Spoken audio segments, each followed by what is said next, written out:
Oke, kita lanjut ke materi berikutnya tentang kimia unsur. Untuk memahami kimia unsur, kita harus tahu pengertian atom atau komposisi dari atom.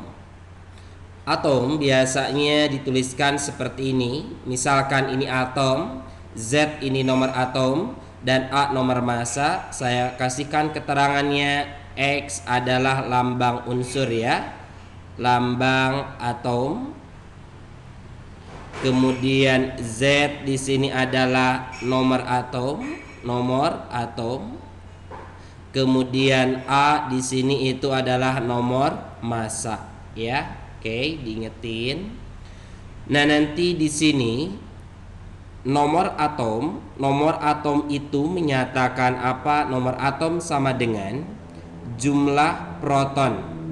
Ya, jumlah proton sama dengan juga dengan jumlah elektron. Jadi jumlah proton sama elektron selalu sama. Kemudian kalau nomor massa diingetin itu sama dengan jumlah proton ditambah dengan jumlah neutron. Oke, paham ya? Jadi kalau mau mencari jumlah neutron, boleh kalian cari lewat rumus ini. Jumlah neutron sama dengan apa berarti? Nomor massa dikurangi jumlah proton. Jumlah proton itu sama dengan nomor atom. Boleh nomor massa dikurangi nomor atom saja. Ya. Jadi rumusnya seperti ini, boleh kalian gunakan juga ini untuk mencari jumlah neutron. Oke. Kemudian yang ini untuk nomor atom, nomor massa itu pengertiannya ya, diingetin. Oke, kalau saya punya contoh soal. Andaikan saya punya atom, misalkan atomnya adalah natrium. Natrium dengan nomor atom 11, nomor massanya 23. Berarti coba lihat isi dari natrium ini, nomor atomnya berapa? Nomor atomnya itu sama dengan berapa? Ini 11. Nomor massanya berapa? Nomor massanya berapa? Coba lihat.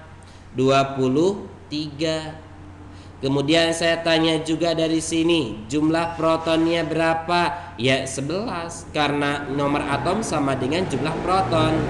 Jumlah elektronnya berapa? Cepat. Ya 11 juga. Jumlah neutronnya berapa? Jumlah neutron sama dengan nomor massa dikurangi nomor atom. Oke, paham ya? Jadi nomor massanya berapa? 23. Nomor atomnya berapa? Nomor atomnya adalah 11. Jadi berapa? 12. Paham ya? Oke. Kita lanjut berikutnya. Masuk ke dalam ion. Ion dulu ya. Kita masuk ke ion. Kita subjudulnya kasih ini saja, ion. Ion itu ada dua jenis. Yang pertama ada kation, kemudian yang kedua ada anion. Kation itu apa? Kation adalah atom yang bermuatan positif, atau boleh kita artikan atom yang apa? Yang melepaskan elektron. Dimana kalau melepaskan elektron dia akan membentuk ion positif ya, membentuk ion positif. Ngerti ya? Ingetin. Jadi boleh kita tulis kalau misalkan atom itu adalah X, berarti di sini pangkat plus. Plus berapa? Plus berapanya di sini ya. Kemudian yang kedua ada anion atau anion, boleh ada anion. Kalau anion itu apa? Berarti kebalikan dari kation. Berarti atom yang menerima elektron. Ya, menerima elektron biasanya membentuk ion negatif. Ya, kenapa negatif? Karena elektron kan muatan negatif. Kalau dia menerima elektron lagi berarti semakin min. Ya, kalau melepas berarti minnya jadi berkurang. Oke. Ingetin, ini membentuk ion negatif. Berarti negatifnya negatif berapa tinggal dilihat. Paham ya? Ketika bermuatan yang berubah hanya jumlah elektron saja. Jumlah proton, neutronnya selalu sama. Coba perhatikan ke sini. Andaikan tadi saya punya natrium, ini nomor atomnya 11, nomor masanya 23. Dari data ini kalian dapatkan tadi jumlah protonnya adalah 11, jumlah elektronnya 11, jumlah neutronnya adalah 12. Kemudian sekarang kalau dia menjadi Na+, berarti yang berubah hanya elektron saja. Yang lainnya adalah tetap. Diingetin ya. Oke. Berarti jumlah proton tetap 11, jumlah elektron tetap berapa? Tidak tetap kalau elektron. Ingetin hanya elektron saja yang berubah. Kalau awalnya 11, dia membuang 1. Di sini ada 1 ya. Oke. Kalau plus 2 berarti membuang 2. Berarti tinggal berapa? 10. Jumlah neutronnya berapa? Tetap 12. Paham? Oke, ngerti ya?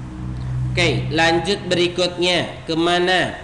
Ke istilah-istilah atom. Ada yang disebut dengan isotop, ada yang disebut dengan isobar, ada yang disebut dengan isoton, ada yang disebut dengan isoelektron. Paham ya? Oke, diperhatikan. Apa sih yang disebut dengan isotop? Apa sih yang disebut dengan isobar? Apa sih yang disebut dengan isoton dan isoelektron? Saya jelaskan di sini. Sekarang kalian harus sudah bisa mulai cepat untuk memahami ini. Yang pertama adalah isotop. Ingetin kalau isotop itu adalah atom-atom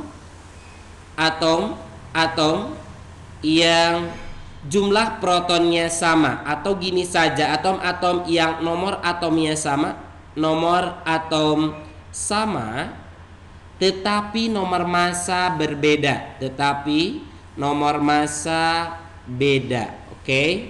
Ingatin yang samanya saja. Jadi kalau saya punya A, di sini B, kalau di sini 15, ini 30. Di sini berapa berarti kudu berapa? 15. Di sini misalkan 31. Berarti ini kita sebut dengan isotop. Kenapa isotop? Karena nomor atomnya sama. Paham? Oke, lanjut. Kemudian yang kedua ada yang disebut dengan isobar. Kalau isobar itu apa? Isobar adalah kebalikan dari isotop. Adalah atom-atom yang apa? Yang nomor massanya sama. Nomor massa sama, tetapi nomor atom berbeda. Cukup menghafal yang samanya saja. Berarti kalau saya punya X sama Y, andaikan di sini 40, di sini 20, di sini 22, di sini harus berapa dong? Harus 40. Karena nomor massanya harus sama. Paham sampai sini? Oke. Berikutnya kita lanjut ke mana? Ke isoton. Kalau isoton itu apa? Isoton adalah atom-atom yang jumlah neutronnya sama, ya. Jadi di sini adalah atom-atom. Kalau atom-atom berarti minimal ada 2 ya. Atom-atom yang neutronnya sama. Oke, paham ya? Yang jumlah neutronnya sama. Jadi kalau ada contoh misalkan kayak gini, ada P, ada Q. Kalau di sini misalkan 50, di sini misalkan 20, di sini 60, di sini harus berapa dong supaya dia isoton? Berarti kita cari dulu gitu ya. Cari nilai neutronnya adalah atas kurangi bawah, 50 dikurangi 20. Berarti sini berapa? 30. Cari di sini pun neutronnya harus 30. Supaya neutronnya 30 berarti di sini harus berapa? 30 juga. 60 kurangi 30 kan 30. Berarti ini kita sebut dengan isoton karena neutronnya sama. Berikutnya yang keempat. Yang keempat ada yang disebut dengan isoelektron. Coba lihat, saya kasih contoh. Sebelum masuk contoh, saya sebutkan pengertiannya dulu. Berarti apanya yang sama? Jumlah elektronnya sama. Paham? Jadi atom-atom yang jumlah elektronnya sama kita sebut dengan isoelektron. Contoh, lihat, kalau saya punya K di sini nomor atomnya 19, nomor masanya 39, dan Cl nomor atomnya 17, nomor masanya 35,5. Apakah K dan Cl termasuk ke dalam isoelektron? Tidak, karena di sini 19, di sini 17. Berarti itu bukan isoelektron. Tapi kalau saya tanya, kalau K, kan kalian masih ingat ya konfigurasi K ini 19 toh? Berarti gimana? 2, 8, 8, 1. Lebih baik melepas menerima? Melepas, berarti jadi K plus. Kalau Cl konfigurasinya kan 17 ya, berarti gimana? 2, 8, 7. Oke, paham? Lebih baik melepas menerima? Menerima berapa? 1. Karena kalau atom yang punya elektron valensinya 1, 2, 3 cenderung melepas, membentuk ion positif. Kalau elektron valensinya 4 sampai 7 cenderung menerima, supaya jadi 8 kurang berapa lagi? Berarti di sini Cl muatannya min 1. Saya tanya, kalau K plus dengan Cl min, K plus sama Cl min ini termasuk isoelektron atau tidak? Dicek dulu. K plus berarti awalnya elektronnya 19, ini plus membuang 1, berarti elektronnya berapa? Elektronnya 18. Sekarang coba kalau Cl min, awalnya Cl normal itu 17. Kalau Cl min menerima 1 elektron, berarti jumlah elektronnya jadi berapa? 18. Kita cek di sini, elektronnya kan di sini 18, di sini juga 18. Oh, berarti K plus dan Cl min kita sebut dengan isoelektron. Paham ya? Oke, diingat lagi ya. Oke, kita lanjut lagi ke konfigurasi elektron. Konfigurasi elektron ada dua cara nanti menentukannya ya. Yang pertama konfigurasi Bohr, yang kedua konfigurasi mekanika kuantum. Kita bahas dengan konfigurasi Bohr dulu ya. Jadi ini aturan Bohr. Nil Bohr ya, ini aturan apa? Aturan Nil Bohr. Oke. Perhatikan ya. Jadi nanti kalau kalian ini tidak paham, ada kemungkinan di materi kimia unsur ini akan mengalami kesulitan.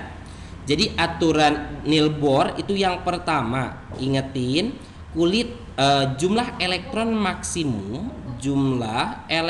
maksimum tiap kulit ya. Ini tiap kulit harus mengikuti rumus 2 N pangkat 2, di mana nilai N ini itu merupakan kulit ke ya. Oke, kulit ke, paham? Coba kalau kulit ke 1, artinya nilai N-nya adalah 1, berarti 21 kuadrat totalnya berapa? 2.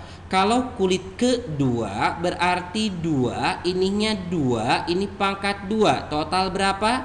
8. Lanjut, kalau kulit ketiga berarti 2, sininya 3, sininya 2, jadi berapa? 18. Coba kita cek dulu. Yang keempat, coba ngitung sendiri. 2, sini berapa coba? 4, sini pangkat 2, jadi berapa? 16 kali 2, 32. Ini kelima berarti gimana? 2, 5 kuadrat, ini berapa? 50. Tulis dan seterusnya. Paham ya? Jadi kulit pertama maksimum 2, kulit kedua maksimum 8, kulit ketiga 18, kulit keempat 32, kulit kelima 50. Oke, ngerti ya? Nah, kalau pakai huruf kulit ke-1, kalau pakai huruf kulit ke-1 itu sama dengan kulit K. Jangan sekali-kali ke-1 itu adalah A, tidak ada ya. Kulit kedua itu adalah L. Kulit ketiga adalah M, kulit keempat adalah N, dan seterusnya. K, L, M, N, O, P, dan seterusnya. Oke, paham ya? Kemudian aturan kedua. Untuk aturan Bohr ini apa? Elektron valensi atau elektron yang berada di kulit terluar ya. Elektron valensi maksimum 8. Tidak boleh lebih dari 8. Udah, kuncinya itu saja. Dan ingetin, untuk konfigurasi Bohr ini hanya bisa digunakan untuk golongan A saja. Untuk golongan B kalian tidak bisa menggunakan konfigurasi seperti ini. Jadi konfigurasi Bohr, ingetin, hanya digunakan untuk golongan A saja. Untuk golongan B tidak bisa. Makanya hati-hati, tidak semua atom bisa menggunakan konfigurasi ini. Hanya atom yang nomor atomnya 1 sampai 20 saja yang bisa menggunakan konfigurasi ini. Ingetin, hanya atom yang nomor atomnya 1 sampai dengan 20. Silahkan menggunakan ini. Tapi kalau di atas 21 haram menggunakan konfigurasi ini. Tidak boleh, saya salahkan. Kecuali kalau kalian tahu dia itu adalah golongan A. Tapi saya yakin kalian tidak mungkin menghafalkan nomor atom, tahu nomor atomnya untuk golongan A semuanya. Paham ya? Oke. Kita kasih contoh. Coba perhatikan. Contoh misalkan ada X, nomor atomnya 15. Buatkan konfigurasi. Gimana? Kulit pertama berapa maksimum? 2. Kulit kedua berapa? 8. Kulit ketiga 18. Tapi tercukup kan di dianya? Di sini 2 tambah 8 baru 10. Di sini kudu 15. Berarti kurang berapa supaya 15? Berarti di sini 5. Paham? Ngerti ya? Oke. Sekarang coba yang kedua. Kalau saya punya K, nomor atomnya 19. Bantu saya coba, berarti 2. Berikutnya 8. Berikutnya berapa lagi? 18 nggak cukup, oleh 9. Salah, nggak boleh elektron valensinya lebih dari 8. Paham ya? Berarti gimana dong yang betulnya? 2, 8 balik ke kulit sebelumnya. Berarti di sini 8, lalu sisanya berapa? 1. Inilah yang betul. Paham? Ini berarti aman untuk 20 ke bawah. Tapi andaikan ada Z, nomor atomnya 35. Kalau kalian ini sudah tahu atom ini dengan nomor atom 35 itu adalah golongan A, boleh menggunakan 288. Tapi kalau kalian tidak tahu kalau dengan atom nomor atom 35 itu golongan A, haram menggunakan yang kayak gini. Berarti wajib pakai yang mana? Konfigurasi mekanika kuantum, ya. Tapi kalau kalian ini sudah tahu, oh ini kan atom bromida dengan nomor atom 35, saya tahu banget itu golongan 7, berarti boleh menggunakan 28. Kita coba gunakan 28 berarti gimana? Coba ngomong. 2, lanjut. Kulit kedua maksimum berapa? 8, lanjut. 18 masih cukup? Masih. Tulis di sini. Oh, 2 tambah 8 10 tambah 18 28. 28 sampai 35 kurang berapa? Kurang 7. Oh, sudah gini saja. Paham sampai sini? Oke, ngerti ya? Nah, ingetin untuk Bohr, untuk menentukan golongan dan periode gini saja, golongan. Kan nanti kita akan masuk SPU ya, sistem periodik unsur. Golongan itu sama dengan jumlah elektron valensi. Berapa elektron valensi dari atom itu? Itulah golongannya. Kemudian untuk periode itu adalah jumlah kulitnya. Jumlah kulit terisi elektronnya. Coba kita lihat nih ke atas ya. Ini kan elektron valensinya berapa? Coba bantu saya. 5 kan ini elektron valensinya. Berarti dari sini kalian dapatkan golongannya berapa? Langsung saja 5. Tapi wajib fardu ain pakai Romawi ya. 5 apa? 5A. Periodenya periode berapa? Lihat jumlah kulitnya 1, 2, 3. Oh, periode 3. Paham ya? Yang ini nggak perlu karena salah. Yang ini yang dilihat. Berarti golongan berapa coba? Ayo biar kelihatan pinter. Golongan berapa? Oh, ini 1. Berarti 1A. Periodenya periode berapa? Cek 1, 2, 3, 4. Berarti ini periode 4. Kalau yang ini coba berapa ini? Oh, ini golongannya golongan berapa? Golongan 7. 7 masa angka Romawi aja nggak tahu ya? Ingetin angka Romawinya ya. 7A. Periode berapa? Periodenya periode hitung 1, 2, 3, 4. Periode 4. Sampai sini ngerti? Tapi ingetin, ada satu pengecualian. Coba andaikan saya punya A dengan nomor atom 2, nomor masanya 4. Buatkan konfigurasi 2 saja. Ini golongan berapa? Hati-hati, tadi kalau ujungnya 2 kan 2A. Tapi untuk yang nomor atomnya 2 saja, langsung golongan 8A saja. Karena ini adalah helium. Periodenya periode berapa? Periodenya adalah periode 1 tetap. Ini pengecualian. Paham? Pengecualian. Oke, paham ya? Oke, berikutnya kita lanjut ke konfigurasi apa coba? Konfigurasi mekanika kuantum ya. Mekanika kuantum. Oke, sebelum masuk ke konfigurasi mekanika kuantum, saya akan jelaskan dulu bilangan kuantum. Ada berapa jenis bilangan kuantum? Ada 4 jenis bilangan kuantum. Ada bilangan kuantum apa saja? Coba. Yang pertama itu ada yang disebut dengan bilangan kuantum apa coba? Kuantum utama. Lambangnya N kecil. Oh, bilangan kuantum utama itu adalah bilangan yang menyatakan apa? Yang menyatakan kulit. Oke, bilangan yang menyatakan kulit. Contoh, lihat N, P, 5. Dan saya punya 3P2. Mana kulit T? Mana NT? N berarti angka depan. Berarti di sini kulitnya adalah 3 atau N-nya adalah 3. Paham ya? Oke. Kita lanjut lagi. Yang kedua ada bilangan apa? Bilangan kuantum apa? Kalian makan permen dengan cara apa? Dikunyah salah. Diapain coba? Permen dimakan dengan cara diemut. Ingetin berarti azimut. Ada emut-emutnya ya. Ingetin ini lambangnya adalah L. L-nya L kecil.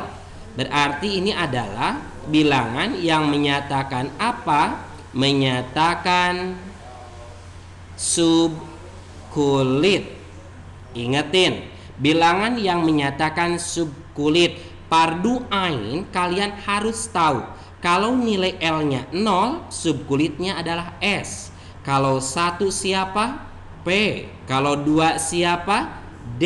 Kalau 3 siapa? F. Paham ya? Oke. S 0P 1D 2F3. Oke, berikutnya. Kita lanjut. Yang ketiga, ada yang disebut dengan bilangan kuantum apa? Kuantum magnetik ya. Magnetik lambangnya adalah M. Itu menyatakan apa? Menyatakan orbital ya, menyatakan orbital. Biar kita lebih mudah memahaminya, kita sebut dengan kamar. Oke, orbital itu sama dengan kamar ya. Jadi untuk M rumusnya adalah plus minus L. Ingetin, M adalah plus minus L. Oke, kalau tadi nilai L-nya 0, berarti nilai M-nya berapa? plus minus 0. Kalau 0 tidak pernah ada min, selalu 0 saja. Berapa angka di sini? Ada satu angka, berarti kalau satu angka artinya cuma satu kamar. Dan kamar ini kasih nomor 0. Oke, berikutnya kalau L-nya 1 ngomong, M-nya adalah plus minus 1. Berarti min 1, 0 sama plus 1. Berapa angka di sini? Ada 3, artinya berarti kita punya 3 kamar. Kamar tengah selalu kamar nomor 0, selalu diingetin. 0, min 1 dan 1. Berikutnya lagi ada L.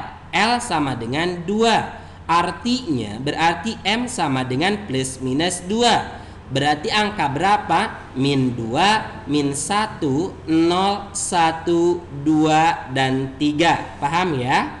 Oke, berarti berapa angka? Ada, salah. Kenapa ujuk-ujuk sampai 3? Sampai 2 saja. Sorry ya. Oke. Berarti ini ada berapa angka? Ada 5. Artinya ada 5 kamar. 1, 2, 3, 5. Kamar tengah selalu 0, min 1, min 2, 1, 2. Paham sampai sini? Oke, satu lagi. Kalau L-nya sama dengan 3, berarti M sama dengan plus minus 3. Berarti ada min 3, min 2, min 1, 0, 1, 2, 3. Berarti berapa kamar? 7. Kasih 7 kotak. 1, 2, 3, 4, 5, 7. Kamar tengah 0, min 1, min 2, min 3, 1, 2, 3. Oke, paham ya? Ambil kesimpulan. L 0 berarti S. S 1 kamar. P 3 kamar. D 5 kamar. F 7 kamar. Ingatin ya? Oke. Yang keempat adalah bilangan kuantum. Apa? Kuantum tuh kalau balap lari kalian mulai dengan start apa? Spin. Ingetin ya, bilangan kuantum spin lambangnya S. Bilangan kuantum spin itu menyatakan apa? Menyatakan arah putar elektron. Tapi kalau kita menulis tidak mungkin arah putaran, tapi arah menunjuk aja ya, penunjuk saja. Menyatakan arah elektron saja ya. Oke. Kalau tandanya ke atas ya, ke atas ini kayak gini berarti plus setengah. Kalau ke bawah berarti min setengah. Oke, kalau ke atas artinya berputar ke kanan, kalau ke bawah artinya berputar ke kiri ya. Cuman hati-hati pas penulisan tidak menggunakan tanda panah yang full, tapi hanya setengah corak saja. Setengah corak. Paham? Oke, paham ya? Itu untuk bilangan kuantum. Kita lanjut masuk ke aturan pengisian elektron. Aturan pengisian elektron itu berdasarkan asas siapa? Asas Aufbau. Ya, berdasarkan asas Aufbau pengisian elektron berdasarkan energi yang paling rendah terlebih dahulu. Jadi yang diisi lebih duluan itu yang energinya paling rendah. 1S, 2S, 2P, 3S, 3P, 3D, 4S, 4P, 4D, 4F, dan seterusnya. Oke, paham? Nah, ini arahnya ke sini ya. Oke, lihat. Ini udah jelas banget. Kalau tidak paham keterlaluan, silahkan berpikir lagi. Ini yang pertama, ini yang kedua, yang ketiga, yang keempat, dan seterusnya. Andaikan saya punya contoh soal, misalkan kayak gini, ada X15. Buat konfigurasi kayak gini, sorry, tadi ada satu yang belum kita bahas. S itu berapa kamar? 1 kamar. Sekamar itu maksimum berdua, berarti S itu 2 orang. P ada 3 kamar, berarti jumlah orangnya adalah 6. D ada 5 kamar, berarti maksimumnya 10. F 7 kamar, berarti maksimumnya adalah 14. Ingatin, S 2P berapa? 6D 10 F 14. Masukin yo. Mana yang paling rendah dulu energinya? Oh, 1S. Masuk di sini 1S. Ini pangkat berapa? Pangkat 2. Langsung kemana? Ke sini, baru ke sini, baru ke sini. Lihat tanda panah. Dari sini kemana lagi? Ke atas ini baru ini baru ini, dan seterusnya ya. Oke, kita masukin. Setelah ini angka berapa? 2S. Pangkat berapa? 2. Lalu kemana? 2P pangkat berapa? Pangkat 6. Hitung dulu. 2 tambah 2 tambah 6 10. Lalu kemana? Ke 3S. 2 baru 12. Ini kan harus 15. Berarti masih lanjut ke sini. 3P-nya berapa? 3. Paham sampai sini? Oke, ngerti ya? Nah, untuk mempermudah, kalian hafalkan ini saja. Saya kasih cara cepatnya ini karena kalian sudah kelas 3, butuh yang cepat-cepat dan tepat ya. Hafalkan SS, PS, PS, DPS, DPS, FDPS, FDPS, seolah-olah mundur. Ingetin, ini rumusnya. Oke, bisa ya. Perhatikan. Jadi nanti ini rumusnya adalah apa? SS, PS, PS, DPS, DPS, FDPS, FDPS, SS, PS, PS, DPS, DPS, FDPS, FDPS ya. Paham?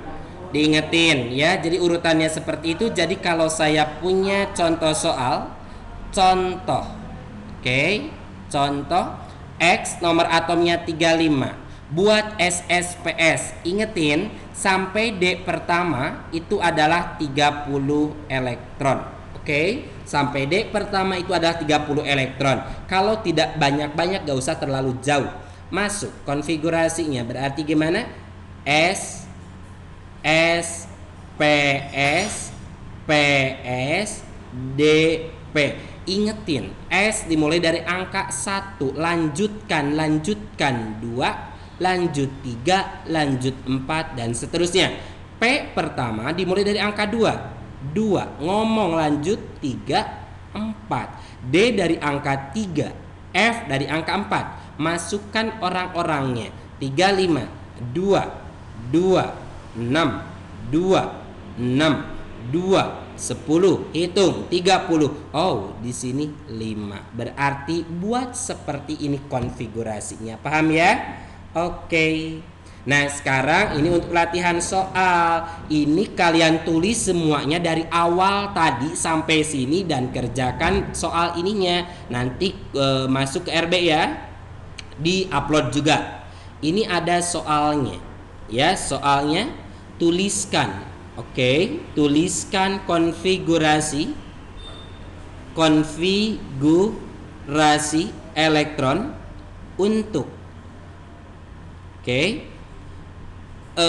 yang pertama itu ada A, nomor atomnya 20, nomor 2 B, nomor atomnya itu 24. Yang ketiga ada Z, nomor atomnya 29. Yang keempat ada P, nomor atomnya 38. Yang kelima itu ada apa coba? Ada Q, nomor atomnya 48. Yang keenam ada W, nomor atomnya adalah 56. Oke. Yang berikutnya lagi, yang keenam, baru keenam ya. Oke, yang ketujuh itu ada M, nomor atomnya adalah 65. Yang kedelapan itu ada N, nomor atomnya 70. Yang kesembilan ada C, nomor atomnya 79. Yang ke berapa lagi? Yang ke-10 ada